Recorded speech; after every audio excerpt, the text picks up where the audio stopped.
Hey there, what's happening, guys? Thanks for joining us today on Cinema Recap. So we're going to go ahead and take a look at that 2005 horror thriller film called The Skeleton Key. Carolyn Ellis, a hospice aide, is reading a book to a patient who dies peacefully just as she finishes reading that book to him. Everyone seems to hurry to get rid of him, and no one comes to collect his body. Later, she quits that position at the nursing home and applies as a live-in caretaker in Terrebonne Parish, Louisiana. That night, she's talking to a friend, Jill, about her experience at the care home. They discuss over a beer at the bar, and she's talking about her patient, Mr. Talcott, who died and how nobody really wanted to deal with him. Carolyn complains that everyone treats the care home like a business. But it's not just a business to her. I had enough of that place. Now, Jill looks at a pamphlet she's holding and tells her the home she's applied to is a swamp. But Carolyn says that she doesn't mind, as long as she gets to really care about someone in her own way. Plus, it'll allow her a more flexible schedule. She and Jill dance away the rest of their night, and in the morning, she drives to the house where she has been hired. Only to discover that it's an isolated plantation house in the middle of nowhere. Her beetle car's cute though. She's knocking, nobody's answering. The door is unlocked, so she walks in. The house looking unkempt, and she approaches towards the back to find an aging woman tending to her husband. Just then, the family's estate lawyer, Luke Marshall, appears. He mentions that the aging matron of the house, Violet Devereaux, needs help looking after her husband, Benjamin, paralyzed mainly by an apparent stroke. Carolyn compliments her home, but Violet doesn't say anything. Luke introduces Carolyn to Benjamin, but he's unresponsive. Violet disapproves of Carolyn because of her accent. Luke insists that Carolyn will look after the family well after Violet mentions that the last girl left and that Carolyn will not understand the house. Carolyn's getting the hint that Violet doesn't really want her, so she starts to take her leave. But a persistent Luke assures her that he can convince Violet to hire her. Luke tells her Violet's check will clear, and that he'll put in a good word for her. Well, at the insistence of Luke, Carolyn accepts the position. It's not personal, but you being here means he's really dying. Carolyn returns to New Orleans to pack her things and bid Jill farewell. She stops to get some gas on her way back, but there's no gas attendant to pay. The gas station appears to be some kind of hoodoo shack. She hears a baby crying in the back and walks over. Suddenly, a creepy woman appears out of nowhere. She's carrying that crying baby. The old woman appears with a younger woman and another man, to whom she pays the gas money. She arrives back at the Devereaux residence and settles into her room. Carolyn's walking around the house, searching for the couple, and finds some fetish relics to decorate the home. She finds herself in Ben's room and mentions that she'll be taking care of him now. Ben looks in her direction but can't say anything. Carolyn turns on the lights and starts to tuck him in when suddenly he grabs her hands. His grip is hurting her, and she's struggling to get free just before Violet walks in with Ben's drugs.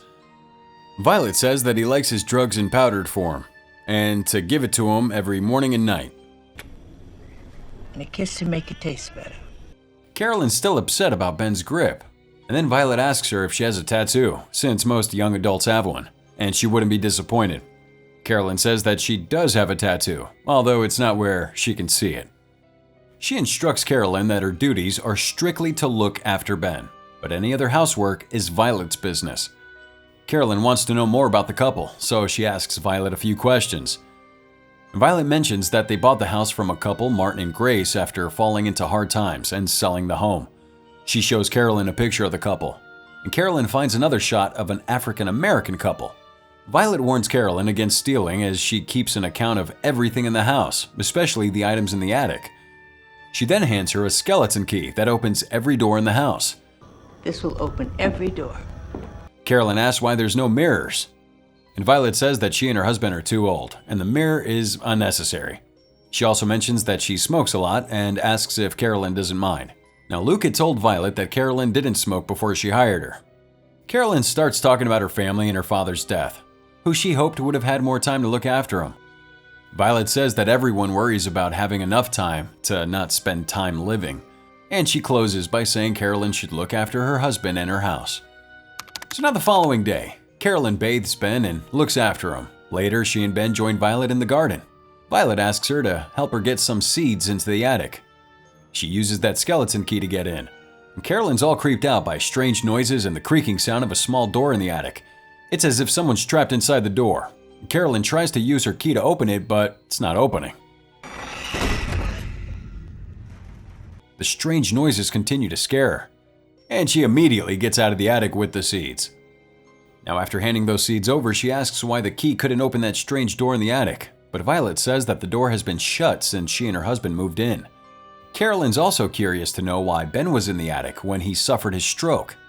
Violet just dismisses her questions and tells her to go check on Ben. A little later on, Carolyn's trying to bathe and a storm starts outside. And as she's trying to sleep now, the storm disturbs her. So she wakes up and hears a loud crash upstairs in Ben's room. When she enters that room, she doesn't find him. His bed and wheelchair are empty. She starts looking around the house and finds him crawling on the roof in the storm. Ben falls to the ground and continues to crawl. Carolyn wakes up Violet and hurries to bring Ben's wheelchair. But when she enters his room, she finds a shirt with the inscription, "Help me." Carolyn keeps the shirt and hurries back to Ben and Violet. So now Carolyn's curious to know what Ben was attempting to do in the morning, just as Luke shows up at the house. He came to update her will. He asked her what happened and can't believe that Ben fell from the roof when he can't even walk. And now Carolyn looks for that shirt, but she can't find it. They talk for a while, and Carolyn mentions her father's death. She feels no one deserves to die alone. And as she goes to tell him about the shirt, Violet walks in.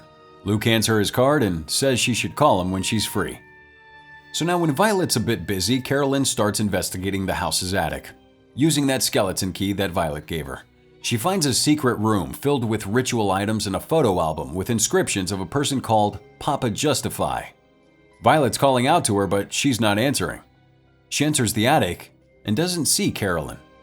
Carolyn finds a phonograph record from the attic and listens to it later in her apartment back in New Orleans. It's a recording of a hoodoo ritual.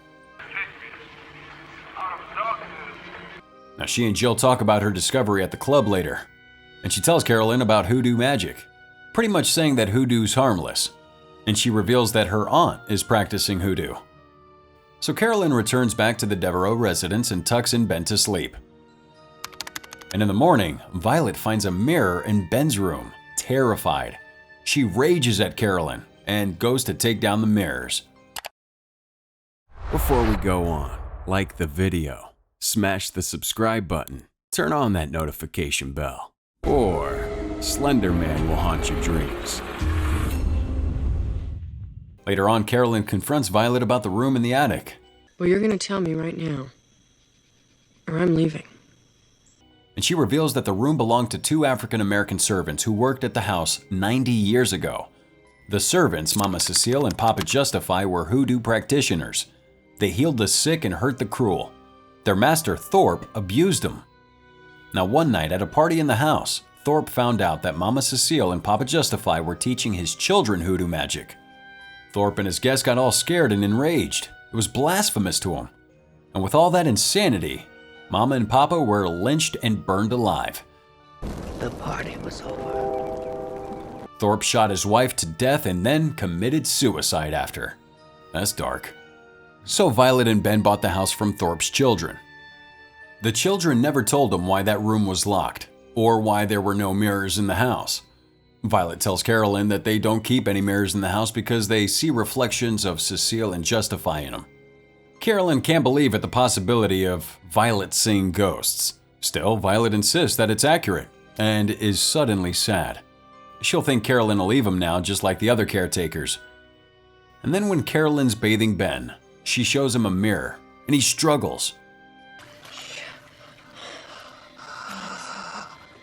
And Carolyn leaves to go to town. She takes Jill's advice and visits a hidden hoodoo shop near a laundromat. Carolyn meets a hoodoo woman at the shop and tells her about Ben's condition. The hoodoo woman gives her tools and instructions to cure Ben. Now, Carolyn could believe that the stroke was caused by hoodoo, but she's also thinking his paralytic state is just in his head, induced by his own belief. She's believing that there's nothing really supernatural about his ailment. Carolyn later on meets up with Jill and talks about her plan to cure Ben. Still, Jill's not really believing in magic either, and advises Carolyn not to get too attached to Ben. Carolyn's all offended and leaves. Later that night, she conducts the ritual on Ben. After the ceremony, Ben regains some ability to move and speak, and he begs Carolyn to get him away from Violet. Why? Get out of here, why? Caroline! 1 second! Violet barges into the room when Carolyn refuses to open it. She lies that she's only telling Ben a story. Violet bids her a good night and asks her to leave.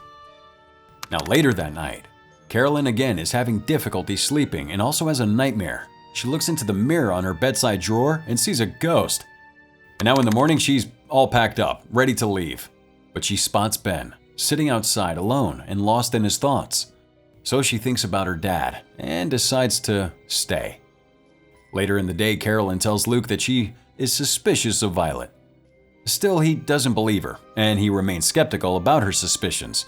So Luke and Carolyn visit the last woman to work at the Devereaux residence. The woman believes that Violet cast a spell on Ben and advises Carolyn to leave that house while she still can. As Luke and Carolyn drive back to the residence, they pass by the gas station Carolyn came by earlier. She remembers that the gas station was lined with brick dust, a hoodoo defense. Supposedly, no one who means any harm can pass a line of brick dust. She asks the blind woman about the recording from Papa Justify, and she tells them that it's a spell wherein the caster takes the life of its victim and uses it to extend their own life. It keeps you from dying. Not forever, but for a while. Now Carolyn's more convinced that hoodoo magic's real and fears that Violet will soon cast a spell on Ben. Carolyn tells Luke that she's all Ben has, and she needs to help him. Luke promises to make some calls and even get a warrant. When Carolyn returns home, she can't find Papa Justify's hoodoo book. So she pours some brick dust at the entrance of her room and asks Violet to come in. Carolyn tells her to help her with a leak, and she discovers that Violet can't pass the line of brick dust. As Violet tries to pass, her legs freeze on the spot. So this confirms everything in Carolyn's head. Violet ends up asking her to join her for dinner, but before Carolyn can reply, Violet insists that she must. She tells Ben that they'll leave the house that night. And now at dinner, Violet mentions Carolyn's suspicions of her are wrong. The lights suddenly go off, and Violet goes to get some candles. Before she returns, Carolyn spikes her drink with a potion and watches her drink it. The effect of the potion kicks in and Violet becomes unconscious. You've done something. He's not safe in this house, not with you. It's my house. She curses and tells Carolyn that she'll do whatever she pleases with her husband. And as Carolyn attempts to escape the house with Ben, she discovers the front gate is chained shut, and she crashes through. Meanwhile, Violet regains consciousness and begins to chant some spells. Violet grabs a gun and begins to search for Carolyn around the property. Carolyn hides Ben on the property just as Violet's shooting at her, and she finds a makeshift boat and paddles her way to the open road and goes to Luke's office for help. She tried to kill me. And Luke is revealed to be Violet's accomplice when she finds pictures of herself in Luke's office. And then Luke tries to strangle her, with Carolyn becoming unconscious. He brings Carolyn back to the house. Carolyn reveals where she's hidden Ben and makes way to the brick dust she poured on the doorway earlier. Luke is unable to enter the room. Carolyn escapes and begins to pour brick dust all around the house. Violet catches up with her and the two women struggle before Carolyn violently pushes her down the stairs. Violet breaking her legs in the process. So Carolyn's hiding in the attic and calls 911 and also Jill for help. She then casts what she believes is a protective spell. Violet catches up with her and reveals Carolyn has trapped herself inside a protective circle that'll prevent Carolyn from leaving it. Violet tells Carolyn that she's been waiting for her to believe in hoodoo and pushes a full-length mirror at Carolyn. The mirror reflects the original owner's daughter, then Violet, and finally Mama Cecile. A recording of Papa Justify plays, and the mirror smashes into Carolyn, who becomes unconscious. The two women have switched bodies, and Violet, now in Carolyn's body, thanks Carolyn. It's also revealed that Luke is actually Papa Justify. Mama tells Papa that she wanted the body of a black woman, and then Papa reminds her that the black ones never stay. He thinks Carolyn's body fits her beautifully. So now we know what the hell is really going on, and Mama Cecile makes Carolyn, now in Violet's body, drink a potion that makes her paralyzed like Ben. And we also learn that Mama and Papa have been conducting rituals on new people since their supposed deaths. The couple had swapped bodies with the two children. just before Thorpe lynched his own children unknowingly. The following day, emergency services arrive. Jill arrives too, but doesn't know that Carolyn is now in Violet's body. And she reminds Mama Cecile, who's now in Carolyn's body, that Carolyn had called her earlier. Mama pretends to remember and hugs the unsuspecting Jill. The ambulance carries Violet's body away, unaware that it's Carolyn. Papa, who's now in Luke's body, tells her that the Devereaux left the house to Carolyn, and that Ben and Violet loved her very much. This lie will ensure that Mama Cecile and Papa Justify will continue to occupy the home. And then we see a picture of the Mama and Papa.